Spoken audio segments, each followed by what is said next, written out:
Hello, dear friends, your favorite explorer here, D-Bone Plague. You know, one trope that I've always liked is being a small guy in a normal world. Seeing regular objects and environments from a different perspective will always fill me with wonder and amazement. There are a lot of popular games that use this setting, like Toy Story 2, Buzz Lightyear to the Rescue, Tinykin, Grounded 1 and 2.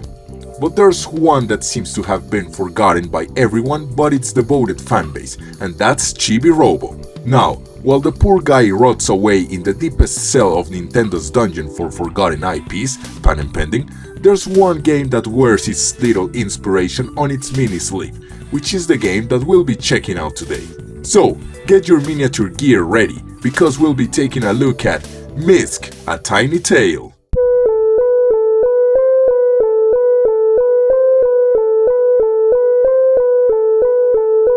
Alright, some of you might be wondering, Mr. Plague, what is MIsc, A Tiny Tale? And to that my answer would be, it's only one of the most charming indie games of the year. The type of hidden gem that you come to my channel for in the first place. MIsc, A Tiny Tale is a 3D platformer/collectathon developed and published by Tinyware Games and released on July 22, 2025 for the Nintendo Switch and PC. Once I saw the trailer for this game, I immediately thought about the Chibi Robo series, and with it being a 3D platformer and all, it immediately caught my eye, even though not a lot of people are talking about this game, as it was incredibly difficult to find some information about it. That's why I'm doing God's work and lighting a spotlight on it so that you can enjoy it too. The question is it a worthy Chibi Robo spiritual successor? Is it a good game overall, or does it deserve to be locked away alongside its inspiration and be forgotten for all eternity? Let's find out!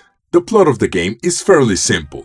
A faceless narrator tells us the story of a post-apocalyptic world inhabited by tiny robots. One night, there's a big explosion that makes shiny golden cogs rain from the sky and scatter around the world, and our two protagonists, Buddy and Bag Boy, decide to embark on an adventure to discover the source of the explosion and help out fellow robots affected by the disaster. The gameplay loop is pretty straightforward, but fun. The game is divided into 8 chapters, which act as the different levels. You play as Buddy, a lovable robot with a smile on his face and a song in his heart. Each level has 10 golden cogs to collect, which are awarded to you by completing quests or puzzles in the levels, or finding them in hidden places, or, just floating or lying around randomly. But these are not the only collectibles in the game, as you must also clean the trash that's scattered around the levels. By cleaning the different zones, you will be able to recycle the trash and get cogs, the currency of the game, to buy different objects in the levels that will help you progress or complete quests given by the different NPCs that can be found in the different chapters. In order to accomplish your goals, you have a wide variety of moves, classic staples of platformers like a double jump, diving in mid-air, gliding using Buddy's little helicopter helixes, running, using a paper clip as a sword, and a small vacuum to clean liquid waste. Let's talk about the controls, because man, these are just butter smooth. The overall movement of our little guy feels fluid and responsive, with you being able to immediately stop moving without any delay in movement, something that will be quite important in platforming sections. Speaking of which, the jumping in this game has a certain floatiness that might take a while to get used to, but that is extremely important if you want to get all the collectibles and overcome the toughest platforming challenges. One thing to note though is that the attack responsiveness is a little lacking. Fortunately, there's not a lot of combat in this game, and the paperclip is used mostly to break stuff to access different parts in the levels, cut grass to collect cogs, and other environmental interactions. As I previously mentioned, there are 8 levels in the game. The first level is a regular garden environment, the village where Buddy and Bag Boy live. When we start our adventure, we can notice some very nice details in Buddy's house, like a picture of him with Bag Boy, his bed being a charger, and his dining table chairs the top of salt shakers. The second level is the area beyond the garden, with this area having an even more abandoned and polluted look. Here, you help 2 homosexual robots, robots, who look like rhinoceros beetles to declare their undying love for each other in an actually pretty innocent and light-hearted way. It is also here that you find a suspicious robot in a flying saucer, who drops some robotic frogs which you gotta destroy, one of the few combat sections of the game. He flies away, looking like our number one suspect for the explosion. Level 3 takes place in a deserted region ruled over by a cat queen. It is here that I started noticing that levels started getting a little too big for their own good. Why do I say this? Well, I feel like there's too much empty space that could have either been used better or cut altogether. Anyways, you help some Bell NPCs rebel against the tyranny of the cat queen, only to find out it was all a big misunderstanding and continue on your way. The fourth level is the mandatory ice level. However, it is cleverly explained by an ice cream cart freezing a small zone around it, which reminded me of Grounded 2. Man, 2 small character in a regular world games in 1 year, we're eating good, boys! This level was my reminder to thoroughly explore every inch of the level as I come by it, given that I spent a lot of time looking around like crazy for the last golden cog, only to miraculously realize it was hidden in a box I had passed in front of multiple times. Maybe I need to change my glasses? Hey, you! Who, me? Yes, you! Are you enjoying the video? Yeah, sure. Then why don't you like this video and subscribe to the channel? There are lots more videos like this for your entertainment, and you'll be helping out a starving artist. So please, join the clinic and keep enjoying this video. Moving on, level 5 looks like a playground, with sections similar to sandpits and some musical instruments lying around. This one really focuses on vertical design, as there are some really high zones that are a bit difficult to reach, so you better train and master your jumping technique. Here you come face to face with the robot from the flying saucer earlier, whose name is Adam. He tells our protagonist that he knows about the explosion, but we need to help him out first by gathering batteries for his ship. Once that's done, we fly away to level 6. Before continuing, let me tell you that the story of this game is one that has really resonated with me, so if you want to fully enjoy the experience of both gameplay and story for yourself, please keep to the timestamp shown on screen in this moment, given that we'll be delving into spoiler territory. Okay, let's move on then.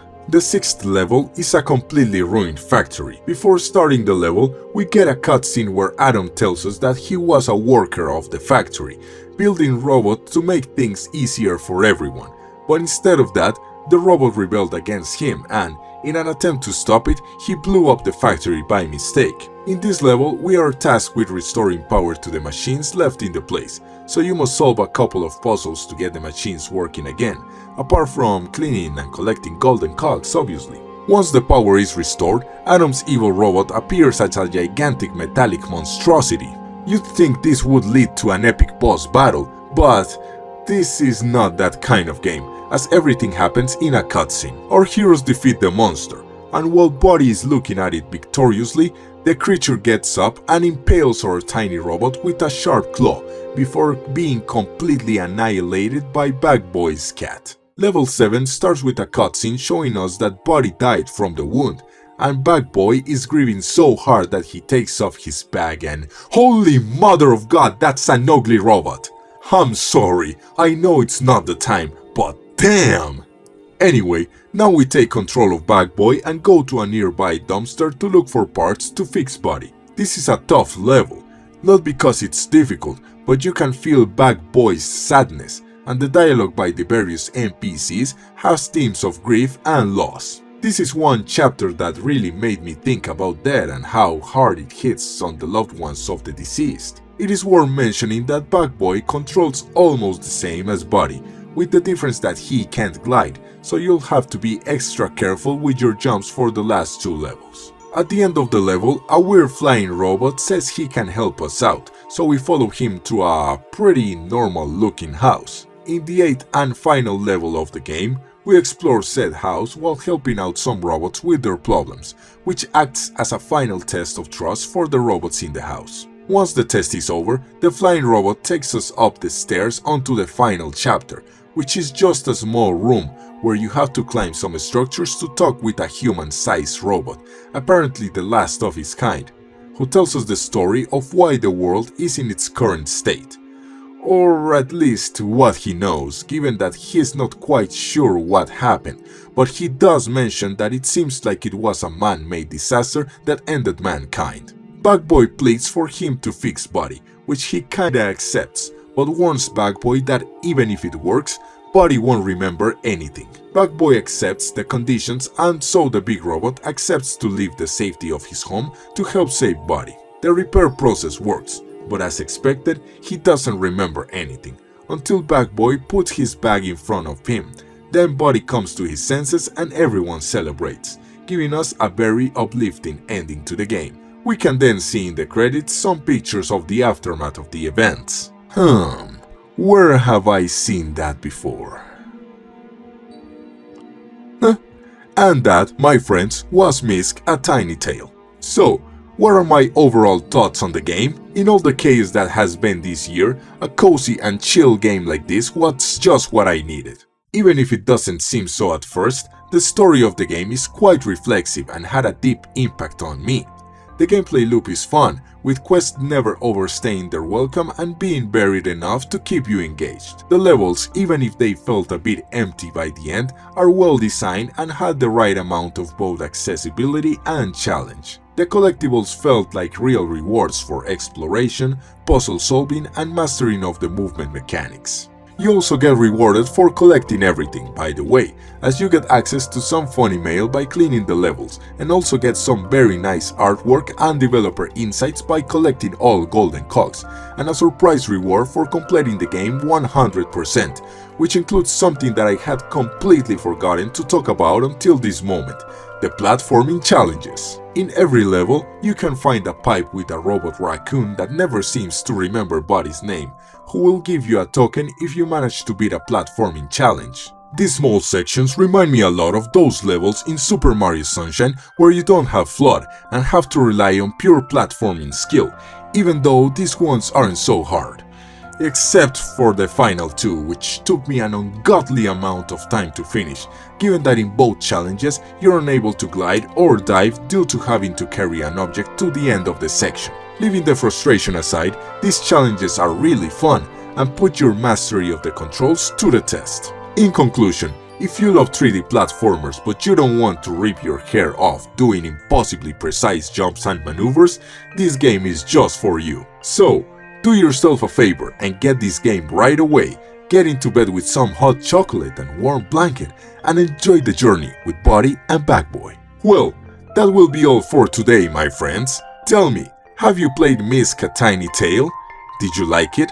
Are there any other games in this style that you'd like me to talk about? Please make sure to let me know in the comments below. And remember, one game a day keeps the plague doctor away. See ya!